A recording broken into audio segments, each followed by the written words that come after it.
অহা ৩ আগষ্টৰ পৰা আমি অৰুণোদয় আঁচনি পুনৰ আৰম্ভ কৰিম। সিদিনাখন প্ৰতিখন পঞ্চায়ততে আমি সৰুকৈ এখন সভা অনুষ্ঠিত কৰিম আৰু অৰুণোদয় আঁচনিৰ প্ৰথমটো কিস্তি নতুন চৰকাৰৰ আমি প্ৰদান কৰিম। ঠিক তেনেকৈ ৬ আৰু ৭ আগষ্ট তাৰিখে ইতিমধ্যে আমাৰ কলেজসমূহত নামভৰ্তিৰ প্ৰক্ৰিয়া সম্পূৰ্ণ হৈছে। আমি কলেজসমূহত ৬ আৰু ৭ তাৰিখে নিযুত মইনা আৰু নিযুত বাবু আঁচনিৰ প্ৰপত্ৰ বিতৰণ কৰিম। এই প্ৰপত্ৰসমূহ আমাৰ ছাত্ৰ ছাত্ৰীসকলে ভাগিনসকলে পূৰণ কৰিব আৰু প্ৰপত্ৰসমূহ আমাক নিৰ্ধাৰিত সময়ত উভতাই দিব, যাতে আমি ছেপ্টেম্বৰ মাহৰ পৰা নিযুত মইনা আৰু নিযুত বাবু আঁচনি ৰাইজক বিশেষকৈ আমাৰ ভাগিনসকলক আমি নিয়মিতভাৱে যাতে দিয়াৰ প্ৰক্ৰিয়া আমি আৰম্ভ কৰিব পাৰোঁ। ইয়াৰ লগতে আগষ্ট মাহৰ পৰাই আমি কম মূল্যত যি চাউলৰ লগত চেনি বা দালি যোগান ধৰিছিলোঁ, সেই যোগানৰ প্ৰক্ৰিয়াও আমি আগষ্ট মাহত আৰম্ভ কৰিম।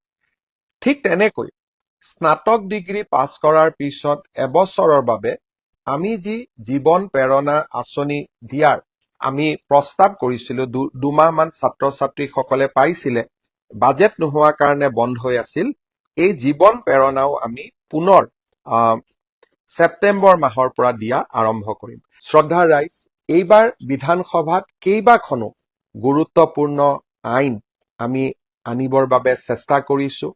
বিশেষকৈ ৰাজহ সম্পৰ্কত, ভূমিৰ সম্পৰ্কত কেইবাখনো গুৰুত্বপূৰ্ণ আইন এইবাৰ আমি বিধানসভাত উপস্থাপন কৰিম আৰু আইনসমূহ যেনেকে পাৰ হৈ গৈ থাকিব, আইনসমূহ আগবাঢ়িব, আপোনালোকক এই আইনসমূহৰ বিষয়েও মই জনাই থাকিম।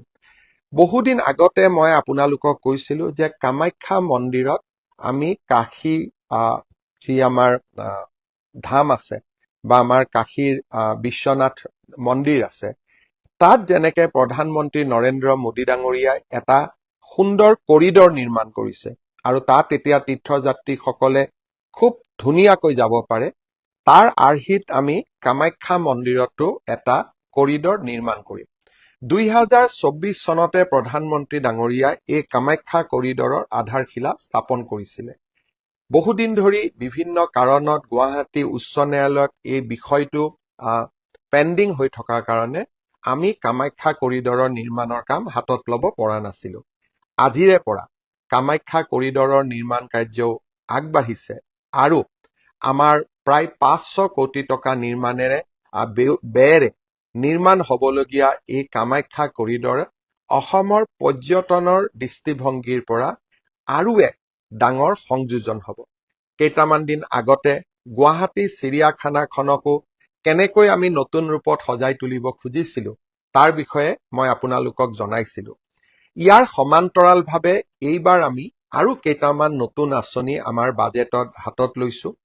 বটদ্ৰৱা সত্ৰখন খুব ধুনীয়াকৈ সজাই পৰাই তোলাৰ পিছত এইবাৰ আমি মধুপুৰ সত্ৰখন, য'ত নেকি মহাপুৰুষ শ্ৰীমন্ত শংকৰদেৱৰ অন্তিম সময়খিনিৰ যিখন সত্ৰ সাক্ষী হৈ আছে, সেই মধুপুৰ সত্ৰখনকো আমি খুব ধুনীয়াকৈ সজাই পৰাই তুলিব খুজিছোঁ। এই সত্ৰখন কোচবিহাৰত আছে, পশ্চিমবংগত আছে। পশ্চিমবংগ চৰকাৰৰ সৈতে কথা পাতি এই সত্ৰখন আমি সুন্দৰ কৰি সজাই তোলাৰ বাবে আমি প্ৰয়াস আৰু প্ৰচেষ্টা হাতত লৈছোঁ আৰু এইবাৰ বাজেটতো তাৰ বাবে আমি 35 কোটি টকাৰ অনুমোদন দিছোঁ। ইয়াৰ লগতে আপোনালোকে জানে যোৰহাটৰ ফ্ৰীডম পাৰ্ক, শিৱসাগৰৰ ৰংঘৰ, এই গোটেইবিলাকে আমাৰ পৰ্যটনৰ দৃষ্টিভংগীৰে এক প্ৰকাৰ একোটা সম্পদলৈ ৰূপান্তৰ হৈছে। তাৰ লগত সংগতি ৰাখি এইবাৰ আমি অকণমান কাৰেংঘৰকো আৰু অলপ পৰ্যটন আৰু ইতিহাসৰ দৃষ্টিভংগীৰ পৰা আৰু অলপ সুন্দৰভাৱে সজাই পৰাই তোলাৰ আমি প্ৰচেষ্টা কৰিছোঁ আৰু খুব কম দিনৰ ভিতৰতে মই এবাৰ কাৰেংঘৰলৈকেও যাব খুজিছোঁ।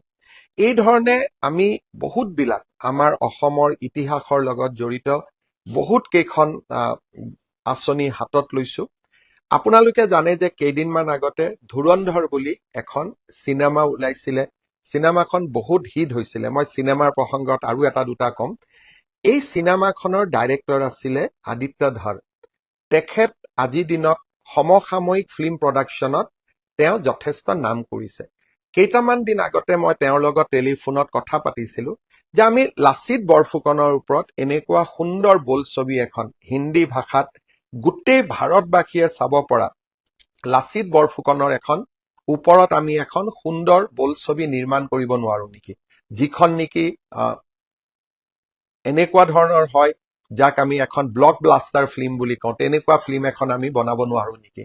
আদিত্য ধৰ ডাঙৰীয়াই মোক কৈছিলে যে তেওঁ মোক আগষ্ট মাহত লগ পাব আৰু লাচিত বৰফুকন চিনেমাখনৰ বিষয়ে তেওঁ মোৰ লগত কথা পাতিব।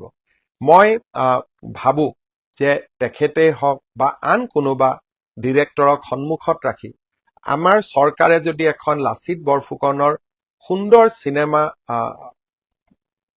প্ৰডিউচ কৰিব পাৰে আৰু লাচিত বৰফুকনক আমি যদি ভাৰতবৰ্ষৰ চুকে কোণে বিশ্বৰ চুকে কোণে লৈ যাব পাৰো, ইও আমাৰ চৰকাৰৰ এক বিশেষ সফলতা হ'ব। মই আৰু দুটা কথা খুব সোনকালে আপোনালোকক ক'ব খুজিছো, মই বহুত বেছি সময় ল'ব খোজা নাই। ভূমি সমস্যা আমাৰ ৰাইজৰ এটা বহুত ডাঙৰ সমস্যা। বসুন্ধৰা 1, 2, 3 জৰিয়তে আমি ৰাইজৰ ভূমিৰ সমস্যাসমূহ সমাধানৰ চেষ্টা কৰিছিলো আৰু প্ৰায় 10 লাখতকৈও অধিক পৰিয়াল মিছন বসুন্ধৰাৰ পৰা উপকৃত হৈছিলে। কিন্তু ইমানবিলাক পৰিয়াল উপকৃত হোৱাৰ পিছতো ভূমিৰ সমস্যা এতিয়াও শেষ হৈ যোৱা নাই। কাৰণ ভূমিৰ শ্ৰেণী, কোনোবাটো দেৱোত্তৰ মাটি, কোনোবাটো ভিজিয়াৰ মাটি, কোনোবাটো ফৰেষ্ট মাটি, কোনোবাটো আন ধৰণৰ শ্ৰেণী জলাতক মাটি, যিবিলাকত প্ৰচলিত আইনৰ আধাৰত ভূমিৰ আবলটন দিয়াটো অত্যন্ত কষ্ট আছিলে। এতিয়া আমি 25 ডিচেম্বৰৰ পৰা বসুন্ধৰা 4 আৰম্ভ কৰিম।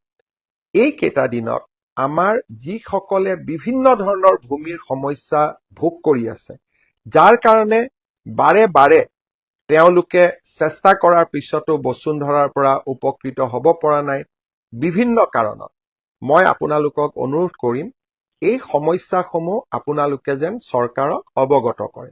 আমি চৰকাৰে এটা বসুন্ধৰাৰ সম্পৰ্কত পৰামৰ্শ ল'বলৈ এটা পৰ্টেলৰ সৃষ্টি কৰিম।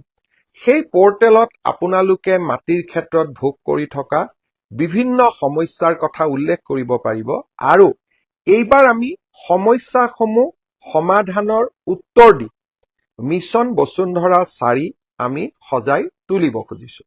মই এটা সৰু উদাহৰণ দিছো।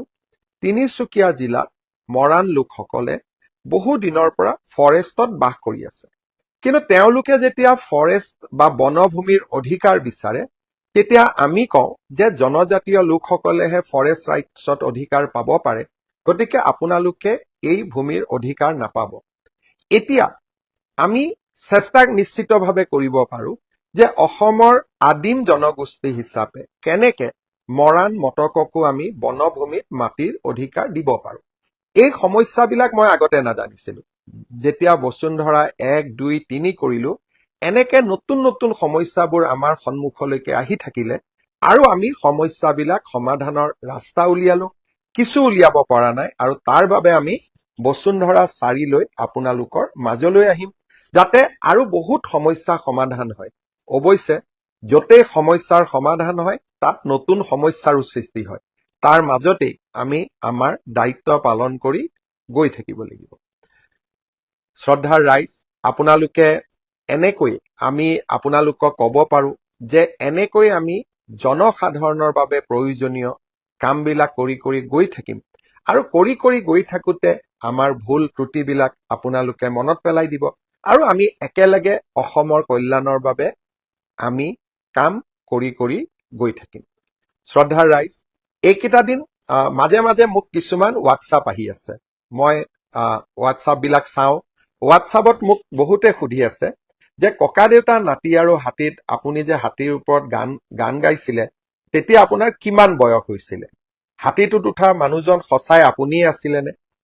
মই যেতিয়া মোক প্ৰশ্নৰ উত্তৰ দিয়ে তেতিয়া মই হোৱাটছআপত 2-এজনক উত্তৰ দিওঁ আৰু কেতিয়াবা শৈশৱলৈকে ঘূৰি মনটো ভালো লাগে যেতিয়া মই 9 বছৰ আছিলো তেতিয়া মই ককা দেউতা নাতি আৰু হাতী কৰিছিলো আৰু হাতীৰ ওপৰত উঠি 1 2 3 4 গানটো মই গাইছিলো। এতিয়া যেতিয়া কেতিয়াবা ইউটিউবত মই মোক নিজে চাওঁ তেতিয়া মই নিজেও ধৰিবই নোৱাৰো যে সেইজনে মই আছিলো। এই চিনেমাখনৰ লগত মোৰ বহুত শৈশৱৰ স্মৃতি জড়িত হৈ আছে। কেতিয়াবা আপোনালোকক সময় পালে নিশ্চিতভাৱে কম। খালি এটা কথা মই ক'ব পাৰো যে মই যেতিয়া এই চিনেমাখন কৰিছিলো